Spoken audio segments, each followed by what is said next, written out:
is not proud of this man? We are so proud of this young man. My question is, as a very young boy, how did you get people to take you seriously in such high places? It's all about how I speak with experience. Because anyone can come here, you can search up on the internet the problems affecting children in terms of conflict and come and speak.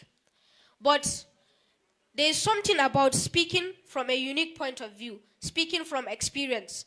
If you have experienced this firsthand and you are also victims of a lot of abuses, insurgency, stuff like that, you can be able to speak more to the context and you can be able to speak to big people about what is really affecting you.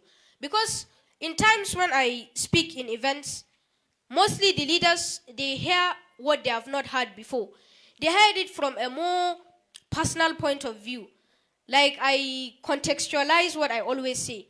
And that's why they always take me seriously, because they know that it's coming from the heart and it's coming from experience.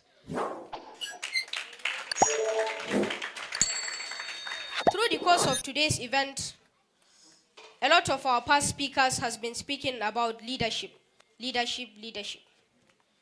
But what we believe as young advocates is children in leadership. You should not be waiting for you to finish your universities or for you to have a degree before you think of participating in politics or before you think of becoming a leader. You are the leaders of today. And we believe in children being the cause for a change. Let me set a scenario for you. If I were to give you a pen and paper now and told you to write the future you see for the Nigerian children, will you take that pen and paper and write it, or will you say that you wait for you to build your capacity or to have a degree before you write it? That's the point I'm trying to make. I hope you all will take that pen and paper and write the future, because it's a very big privilege. There was a time I was in a global event at Nairobi. I made a presentation about children affected by armed conflict, and I spoke about how children are left behind when it even comes to decision making on children affected by armed conflict. I was very persistent. I gave them my proposal, and I was always following back. And just, I think last week, one of the African Union members reached out to me and she told me that we'll be needing children from Nigeria to come and speak on behalf of children affected by armed conflict, that they will have a high-level meeting at Kigali, Rwanda, and they need children to attend that meeting, because I've spoke about children being left behind in decision-making. This is how influential you can be, just even at your ages now as children. You should value the importance of you being here today. Because when you don't value the little things, it cannot pave way for you to get the big things. There's a quote that I fell in love with. I think around when I was very young, just at the age of maybe 6, 7.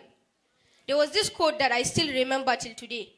It says, "The magic you are looking for is in the work you are avoiding and you think holds no value." When you see all these big people speaking and being politicians, do not think that you must have the same platform that they do to do all these things. You can start at the grassroots. I made a video about COVID-19. During the COVID period, I made a video about COVID-19, which was my brother who actually told me to make that video because there was a competition happening. And I told you that video changed my life. But at that time, I was not really excited to do the video, because I said, I wanted to speak in UN General Assembly. Why will I do a video now? It will hold of no importance and value to me.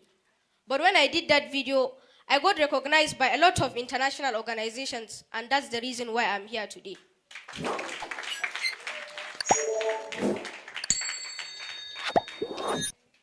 Time not being our darling, I will leave you with the words of late Pastor Martin Nyomola, a Lutheran priest in Germany.